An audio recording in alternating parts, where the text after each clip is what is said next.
Good morning, good afternoon, good evening, and welcome to the Jerusalem Center for Security and Foreign Affairs War Room update. We apologize for the delay in starting today and for the cancellation on Monday. Both were connected to certain technical difficulties that we've been experiencing over the last few days, but I hope that we've got over them. As you can see, we're in a new surroundings and different from the usual background. Having said all that, let's dive straight into the understanding and the briefing. We are on day number 355 of the war with Gaza.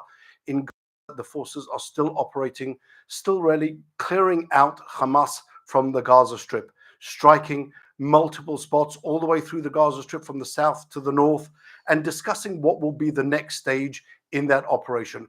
Are we going to adopt the island plan, a plan developed by Major General Giora Island, which says that basically in the northern area of the Gaza Strip, we need to clear out all of the people, clear out all of the innocent civilians, send them to the south, those that have still remained there, and then we'll only be left with the terrorists from Hamas, and then we will be able to completely isolate that area and to ensure that we can focus all of our activities on really eradicating, either wiping out those terrorists, or they surrender, or they die. That will be their choices.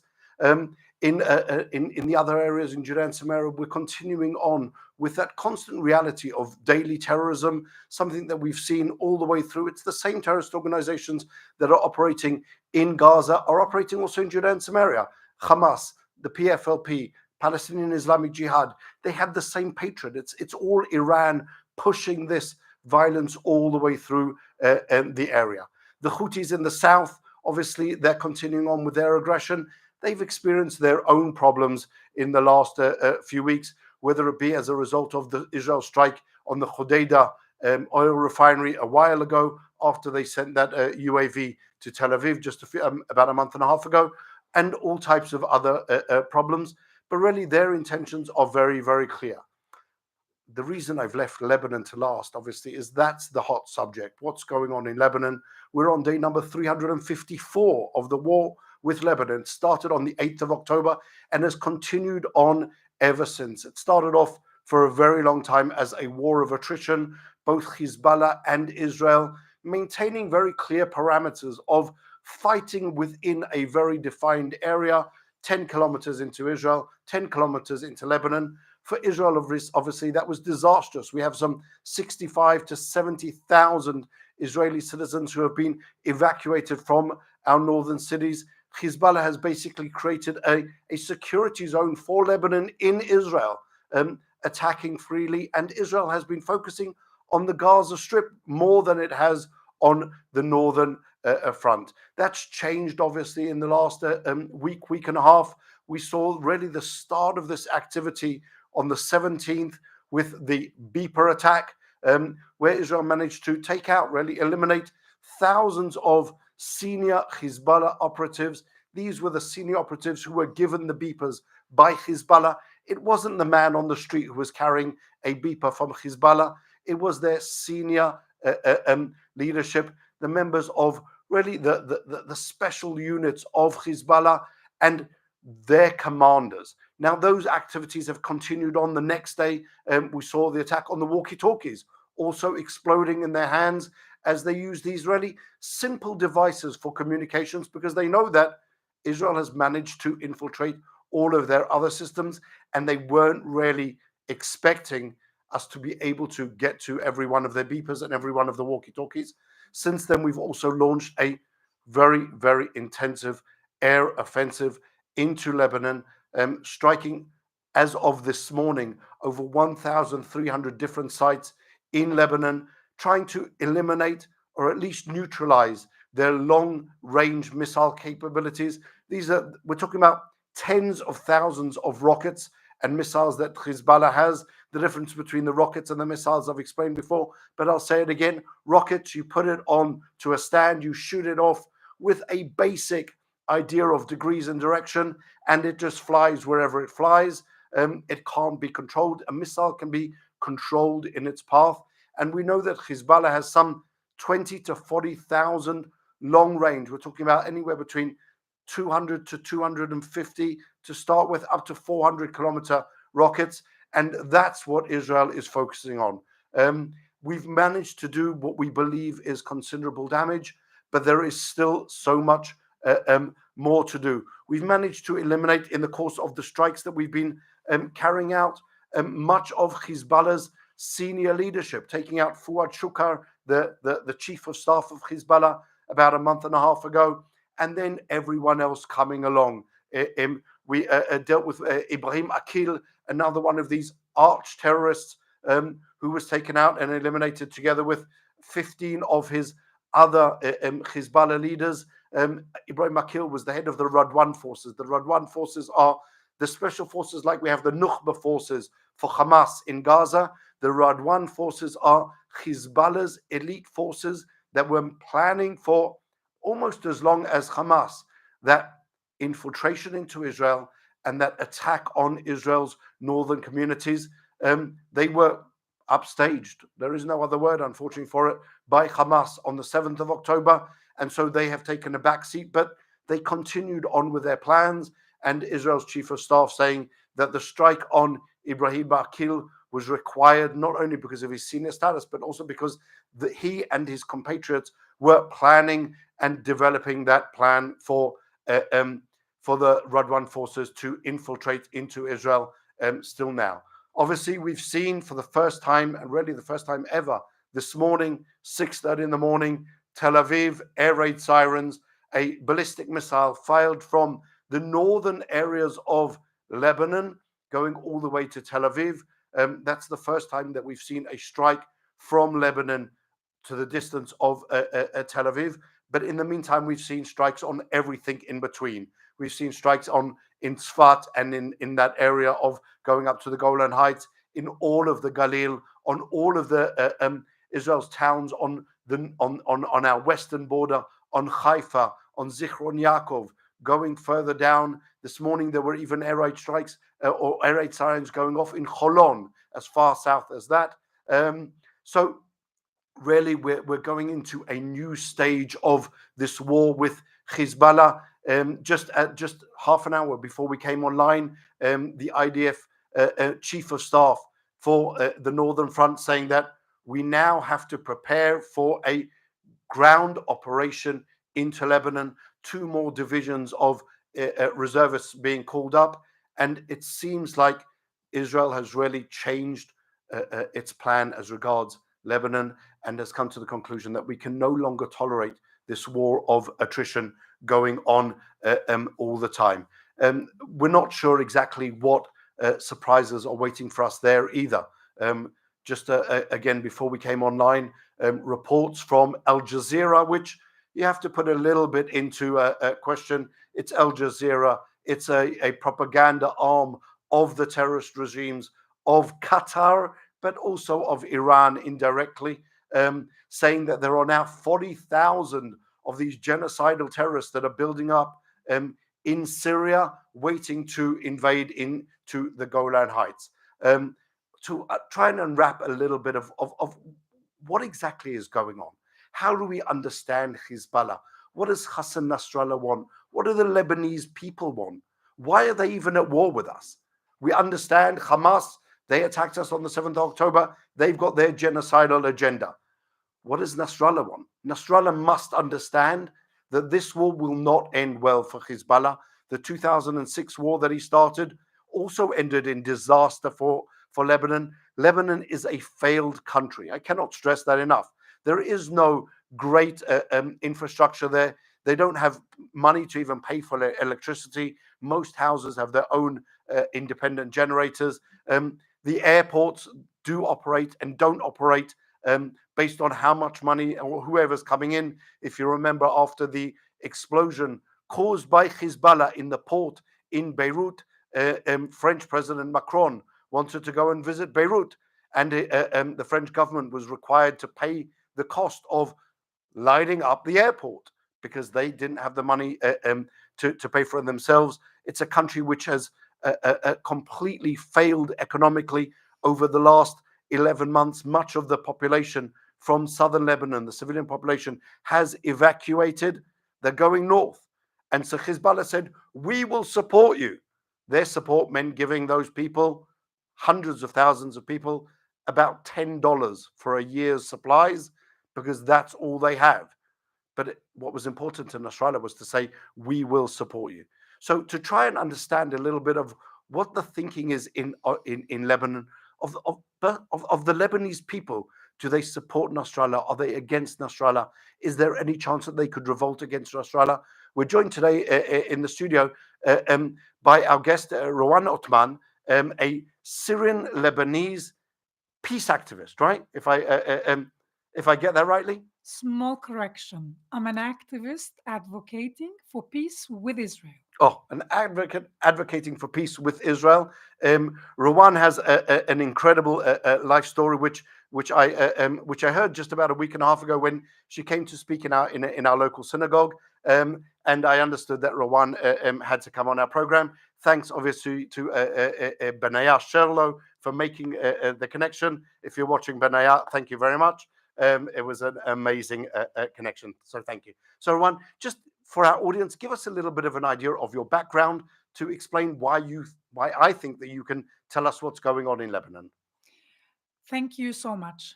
I'm going to continue by, first of all, thanking Benaya Sherlo, and I'm going to say why we mentioned him. I came and I spoke at the shul, at your synagogue, because Benaya's mother is a Lebanese Jew who left in the 60s with her family, left Beirut and moved to Israel. And there are organic connections between the people of the region. This is not always correct politically because it upsets people like Hamas and Hezbollah. I am one of the many Lebanese and Syrians who are unhappy with the status quo, and I would like to see our reality changed. I dare speak up because I can afford it, because I don't have direct family in Lebanon and Syria who will be targeted, arrested, or tortured. But believe me, and I would like to emphasize this for all your audience to hear it, the Lebanese and the Syrians are sick of the champions of the Palestinian cause. They are sick of the regime in Syria and of various players, even in the north. They are sick of war, of destruction, and so are the Lebanese. My mother's family are Shia from the Bekaa Valley, the stronghold of Hezbollah. And that's where I spent the first 18 years of my life. My father's family are Sunnis from Damascus. And for my parents to marry, being Sunni and Shia, that means already that they are secular. So I grew up in a middle class circle in Lebanon. I attended a French Catholic school. Religion was irrelevant to me for a long time. I do think that was the case in Lebanon because people were suffocating from what happened during the Lebanese civil war.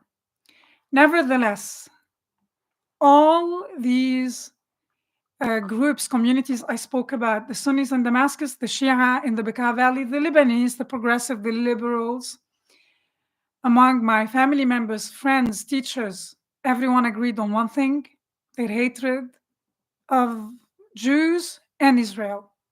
And no, we do not make a distinction in Lebanon between Zionist, Jewish, and Israeli. And that is deliberate. And I grew up thinking that Hezbollah are heroes. They save us when the Israelis attack us.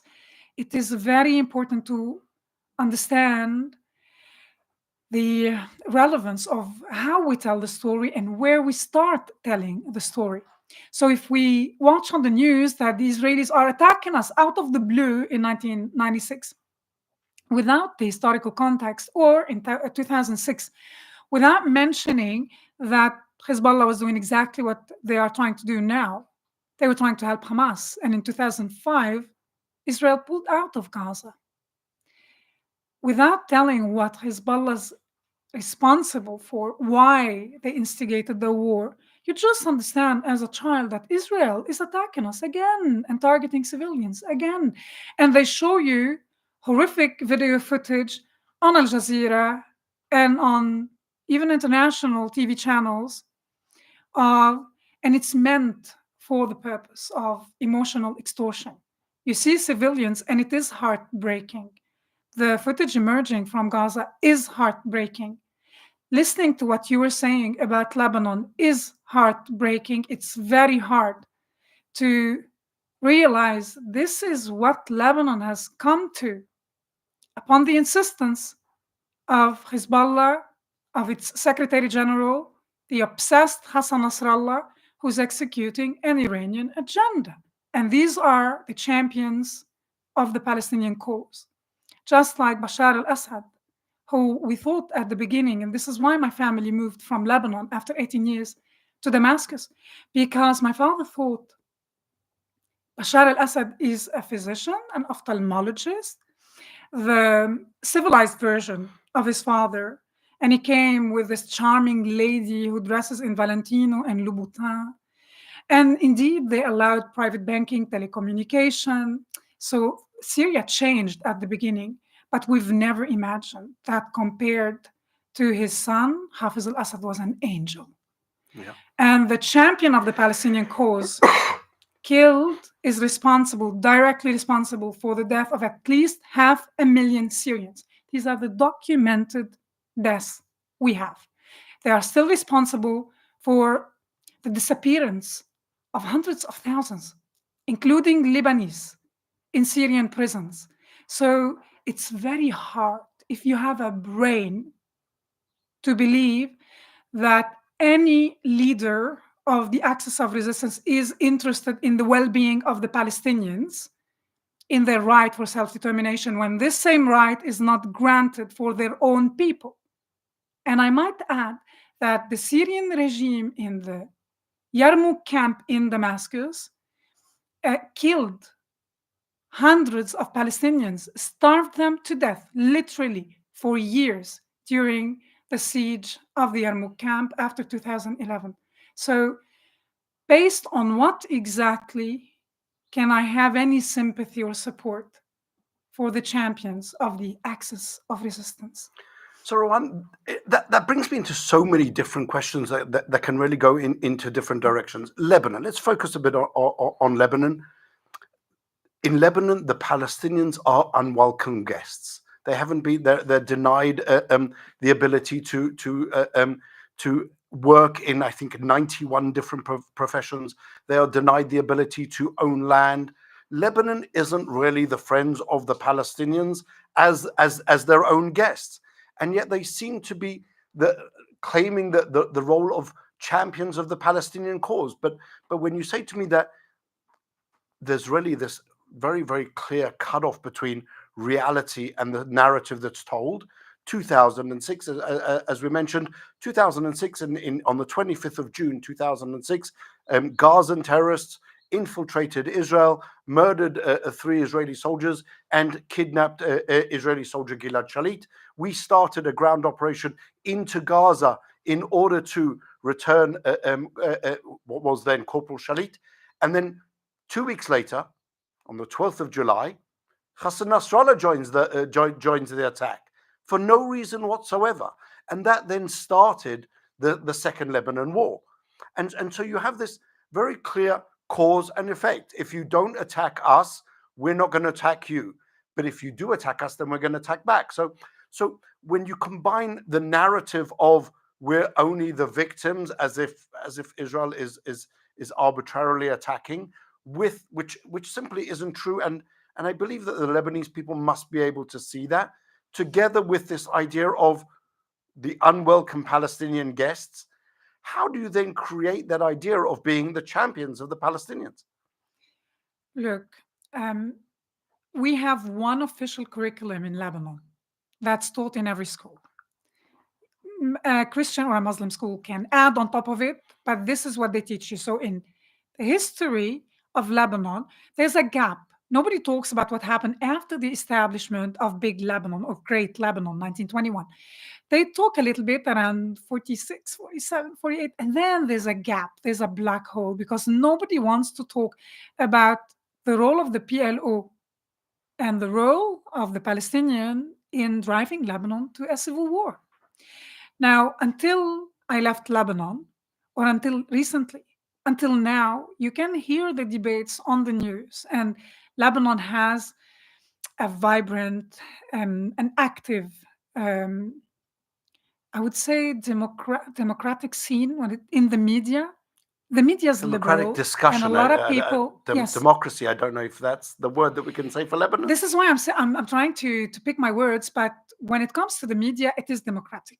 Anyone can say whatever they like. I mean, Hezbollah, for a while after 2004, for a few years, they assassinated every prominent voice, academic, professional, journalist, politician. But they cannot kill half of the Lebanese, can they?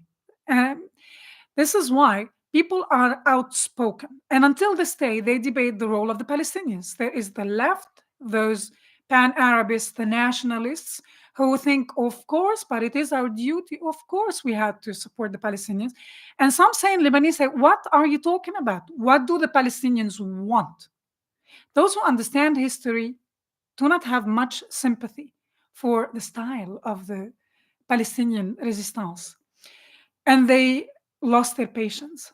I must speak, enough is enough. And we don't know what they want. You want to destroy a country that is not belligerent, unless provoked. Israel has no beef with the Lebanese. And until this day, this continues. Even in the West, I live in Europe, people are under the impression Israel is an apartheid. They treat the Palestinians horribly. This is my fourth visit since October 7th. And reality is completely different. Or those who think Israel is an apartheid state are detached from reality. You want to speak about an apartheid, about discrimination against the Palestinians? Look at Lebanon. You hit the nail on the head. They are treated horribly. The conditions in the camps, they don't even have proper buildings. There is money incoming, but a lot of Lebanese argue that it is for your own sake, for the sake of you Palestinians, that we don't want to integrate you. Because if you get a little too comfortable, you might never return. And you do have to return, right? It is your country. Sooner or later, Israel will disappear. This is wishful thinking. Or that's a 76-year-old fallacy that they've been yes, trying to push for so long. You must be very gullible. Be crazy to continue believing it. They do believe in the right of return. To where exactly? Plus, and I say this and it upsets a lot of Arabs, Palestine was never a state. Palestine was never, ever a state. It's a fact. It's a wake-up call to the world. It's a wake-up call to the world. There was never a place. Allow me to add. Israel was never a state, but Israel became a state. It is the product of perseverance, of a vision. A lot of work gave birth to Israel as a nation state because this concept is new. Palestine was never a state. And I add, Palestine will never be a state because to build a state, you need statesmen. Where are their leaders, their statesmen, their men and women who have a vision for a prosperous future with the goal of building instead of annihilating Israel? Where are these leaders? All the leaders I can think of are either involved in terrorism or in corruption. Both. Or both, even better. The Lebanese know this. The Syrians know this. A lot of brave Iranians know this. But they are not as loud as those who have big guns. Hezbollah is not Hamas. These are serious ideologues. They would never ever stop to rape anybody, because they are seriously invested in their cause and they're willing to die. And this is something that's very hard for the Western mind to understand. Muslims, devout Muslims, and there are many, many different versions of devout Muslims, but those who are actively fighting for a cause, the extremists, the radicals, are invested in the afterlife. This materialist life doesn't interest them much. You will be rewarded afterwards. And it's very easy to appeal to the mind of a Muslim woman. You just have to ask her, what is supposed to happen with you, to you, in the afterlife? Because whoever promised the men versions and heaven and I don't know what, forgot about you. So, how about we enjoy life now? We build, we look after our children instead of sacrificing them. And I can assure you that nowadays, because we have social media, a lot of people understood that we've been fooled. We are brainwashed intensively, but we've also been fooled. Do you know that in Lebanon, of course you do, but maybe your audience doesn't know, that the neighboring countries around Israel don't have any security? And I mean by that, no social security, medical insurance, a pension system. It's, I don't know how these economies are functioning. And Lebanon was one of the first to collapse. Syria as well. Do you know that in Damascus, one of the holding cities in Syria, in Damascus, a kilo of minced meat costs around 10 US dollars. And those fortunate enough to have a job earn 20 US dollars per month. People are literally eating from garbage. Same in Lebanon. People are suffering. And instead of trying to address the problems of your own people, these leaders, our leaders, are obsessed with Israel, are obsessed with Bibi Netanyahu. That's exactly what we have. We have Hassan Nasrallah now starting a war that he's not going to win. I don't think even he's that delusional to believe that he will be able to eradicate Israel. That's going to cause really untold damage to Lebanon and to the Lebanese people, not necessarily as a direct result of Israeli strikes, which are quite focused when even in the south of Lebanon, where we know that Hezbollah has hidden their weaponry. We put out messages in Arabic, in every language, telling the people from the south to leave the homes where Hezbollah has hidden all of their missiles, to keep them safe. Really moving everyone northwards, and yet Hassan Nasrallah seems to be so dedicated to this goal of attacking Israel and destroying Israel that he's willing to sacrifice all of Lebanon. Yeah. How do the Lebanese people see that? Do they still see Hassan Nasrallah as the great savior? He's failed to really do anything to reconstruct the country, to move the country forward. He hasn't tried to reconstruct there's no the country. president. He's not trying to do anything. When will that breaking point of the Lebanese people come? Where they'll say, this guy is not good. He is causing us damage. And really, we are no longer interested in living in that type of a situation. You would be surprised. It's been many years that several wise leaders in Lebanon, Christians, but also Muslims, also Druze, are arming and training their men. They are bracing for the moment they will be able to get rid of Hezbollah. It is sad because I fear another civil war, but I trust this is not going to be the case. And every interview, every talk I have about Lebanon, we always talk about the people and we talk about Hezbollah. And we seem to forget that in Lebanon, there is a Lebanese army. And I'm a Lebanese army that's heavily funded by the US government. Therefore, that should be said. Therefore, if the US decides to support the Lebanese people, they could help the Lebanese army or those in the Lebanese army who are opposed to Hezbollah because some sympathize with Hassan Nasrallah. They will be joined, and I say with confidence, by at least 50% of the Lebanese, and we can get rid of Hezbollah once and for all. You can, like the Lebanese have this attitude of ignoring issues, but the problem is so massive at the moment that you cannot shove it under the carpet anymore. It's now, it is the time, with the help of Israelis, because the Israelis are not going to get rid of Hezbollah. They're not going to do the job for the Lebanese. And they're not attacking Lebanese who have nothing to do with Hezbollah. The areas who are friendly haven't been bombed. They haven't been attacked. So now is the time for the Lebanese. And there are many, many Syrians who live in Lebanon who who know what Hezbollah has done to the Syrian people. Hezbollah bragged about helping al-Assad regime in killing the Syrian people. Now is the chance to get rid of Hezbollah. And voices such as Macron, who keeps calling for a diplomatic solution, are harmful for our region. What diplomatic solution? France and many other European countries have tried to find a diplomatic solution.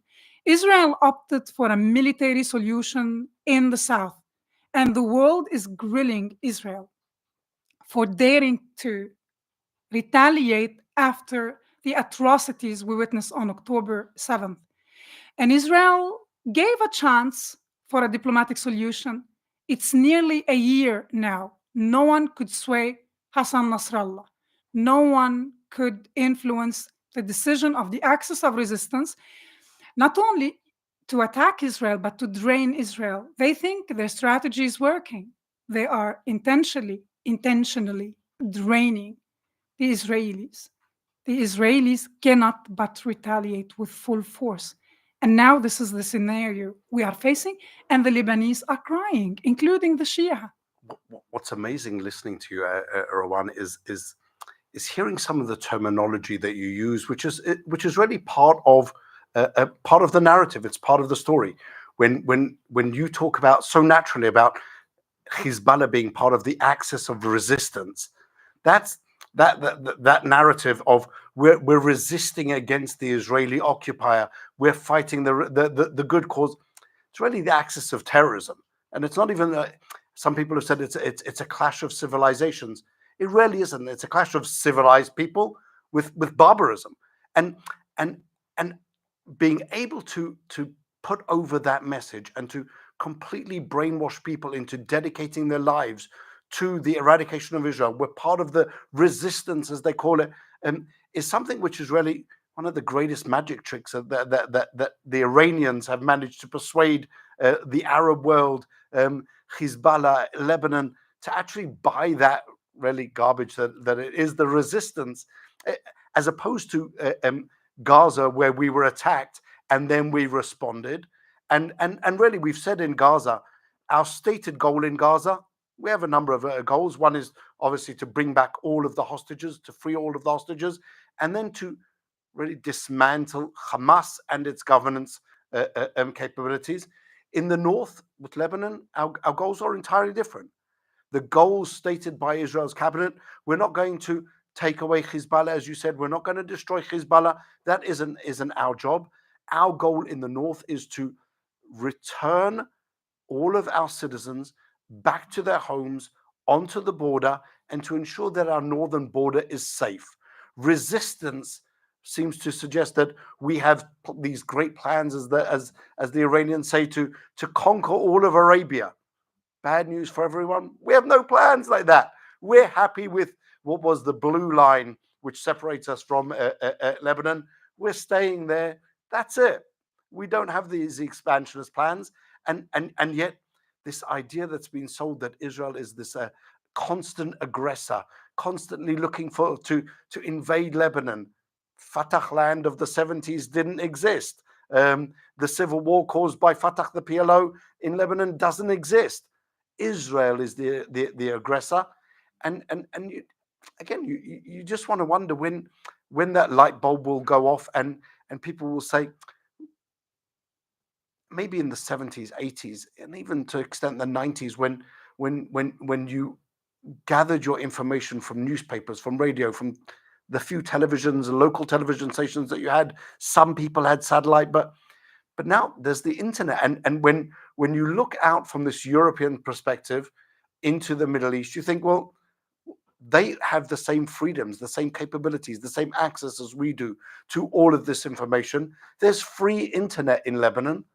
They must be able to see a different story. They must be able to come to a different understanding. There's people like yourself who can stop for a minute, reassess, and say, well, what I've been told just isn't true. But that doesn't seem to be the prevalent idea. First of all, the good news is many Lebanese, many around the world, even in Tehran, you cannot keep the lid closed. Thanks to the internet, people see the different version, the different narrative that challenges the narrative pushed by their regimes. Back to this word resistance, la résistance. This Sounds is so good. It it's brings back the memories of romanticized. of the resistance for the Second World War. Exactly. We're fighting against the Nazis. It really is, as you said, just romanticized, and it's a And it great is use of adored. terminology. It's adored by the far left. Why not? We want to be free. And by anarchists. Why do we need order? Why do we need borders? Resistance. The axis of resistance. Let's unpack it. What is the axis? The Iranian regime, not the Iranian people. Al-Hashd al-Shabi in Iraq, the Syrian regime, Hezbollah, Al-Houthis. Let's take these All these players good for now. liberal actors who are Absolutely. fighting against evil. Absolutely. This is the axis, or these are the big stars of resistance. What are they resisting? Modernity. They resist modernity. They resist free will. They claim they want the right for the Palestinians to determine their future, their existence. It is nonsense. The axis of resistance consists of men with psychological issues who are obsessed with the Jews because they feel inferior to the Jews. I doubt they know the history of the region enough. They are fueled by a 1400-year-old conflict between the Shia and the Sunnis. And if they knew enough, they wouldn't create an agreement. No, they wouldn't agree at all because Hamas is Sunni and most of the players of the axis of resistance are Shia. So they will end up killing each other. Who's going to govern over Al-Aqsa? The Sunnis or the Shia? If, imagine Israel disappears, who among the Palestinians will rule? They will kill each other. They're pushing, and this plays in favor of the Iranian regime. They are pushing for Palestinian independence to turn the so-called dream of Palestine, to turn it into a country like Lebanon, like Syria, instead of the peoples of the region turning their countries into examples like Israel, where you have rights, where you have medical insurance, where you can enjoy a pension system, whether you're Jewish or Druze or Christian, whoever lives in Israel, or Muslims. Instead of Lebanon becoming like Israel, they want to turn Israel into a failed state like Lebanon.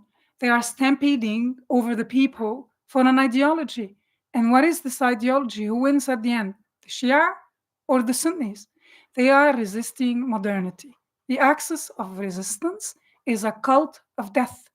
They are obsessed with the afterlife. I don't know what is their reward. They are evil and they have a complex of inferiority. They look at what this Jewish state has achieved and they cannot bear its existence. What you're saying really should have harsh ramifications for all of the axis of resistance as supporters among the woke communities in the US, and the liberals in Europe, because really, as you said, the resistance isn't to Israel, it's the resistance to modernity, it's the resistance to liberalism, to the LGBTQ community, who are all out in favor of the Palestinians' rights. If they were living in under the Palestinian regime, they'd all be dead. If they were living in Iran, they'd be hanging from cranes. If they were wandering around in the company of Hassan Nasrallah, they'd probably find the same horrible death. So really, from the other side, just how do you explain almost the woke drive towards supporting this axis of evil, when really the axis of evil is the antithesis of everything that they believe in? I don't know. Sometimes I feel they have Stockholm syndrome. Some are ignorant, some are gullible, Some are spoiled, but this combination, no matter what your motivation is, and many, it seems many are just anti-Semitic. It's in all cases, this is bad news. And I always give them one example. If they can take the time to read a little bit about the birth of the Islamic Republic, when Khomeini returned from France to Iran and turned it into this Islamic Republic, he was made a hero in the West by the far left. And as soon as he returned, he stabbed his own allies in the back. Everyone, every communist, every feminist, the women who helped him, and he acknowledged that before he returned to Iran. Everyone on the left side of the political spectrum emboldened him, supported him until he seized power.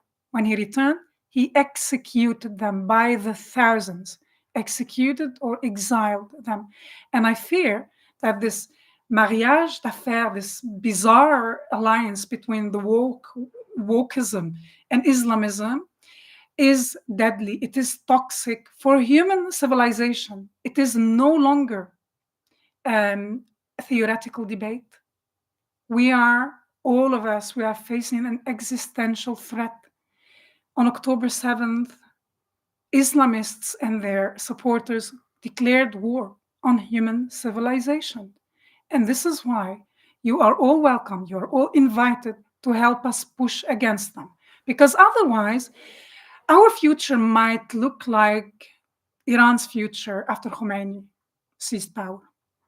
So, Rawan, unfortunately, as these programs always do, we're running out of time. And what I'd like to do with the audience knows is I like to finish on a positive note. Yeah. The positive note for Lebanon in 5 years, 10 years. Where do you see Lebanon going? Let's assume that Israel will fight the fight. We won't be getting rid of Hezbollah. We'll be weakening them tremendously, returning our citizens to the north. What will Lebanon look like after that? Will Lebanon be able to find the political maturity, the cultural maturity to stand up to Nasrallah and say, we're looking for a different future? Or is Lebanon just going to remain a failed country, constantly in this quagmire of death and more death and forever? I am a very optimistic person. And I came to Israel. I've spent 2 months now in Jerusalem to remind people to focus on the light at the end of the tunnel. And I say the same to the Lebanese. If I could, I would have been in Beirut, but I'm allowed here. There, I'm persona non grata. In apartheid Israel. Yes, of course. I'm treated like a queen because I come with, I come to Israel interested in peace. So I'm welcome. If you want to shoot rockets, Israel will shoot rockets back. I do believe that our reality will change. I know my generation, my parents' generation, their parents, everybody suffered. But in a historical context, this is a short time. In order to change our reality, we need a little more time, but we are getting there. Those who were in concentration camps in Nazi Germany could not imagine that in 4 years or 5 years, the world will witness the birth of a Jewish state. If that was possible, everything is. But miracles can only happen when we get to work. We have to be able to imagine peace in order to realize peace. We need to know exactly what we want for our children. And if we have a partner on the other side of the border, let's say in Gaza, who are invested in sacrificing their children, you cannot change their mind. You have to divorce them. We reached a point where we have to choose sides and we need a divorce. But never ever will they be allowed to sacrifice our own children for their agenda. Enough is enough. And I do have a lot of faith also in the good Lebanese. We will see our way through this. So obviously that is the hope, that we'll be able to find a situation sooner rather than later where Israel can find its place among the nations and really among the countries of the Middle East as an integral part of the Middle East. That's our heritage. That's our background. We've been here since for 3,500 years, and we intend staying here. And we would hope that at some stage our neighbors would be able to get to that understanding that Israel is here to stay, and they would be better off investing in Gaza. Had they invested in building up rather than building down, they would have been living in the Mediterranean or the Middle East Riviera instead of in rat tunnels holding hostages. And if the Lebanese could find the way to disposing of Hezbollah, then that could also be the pathway to a better future for everyone. In the same way as relations between countries change all the time. At one stage, we were desperate enemies with Egypt. Yes. I'm not so sure the Egyptians really have changed their mind, but we now have some type of at least a peace agreement on paper. With the Jordanians, the same thing.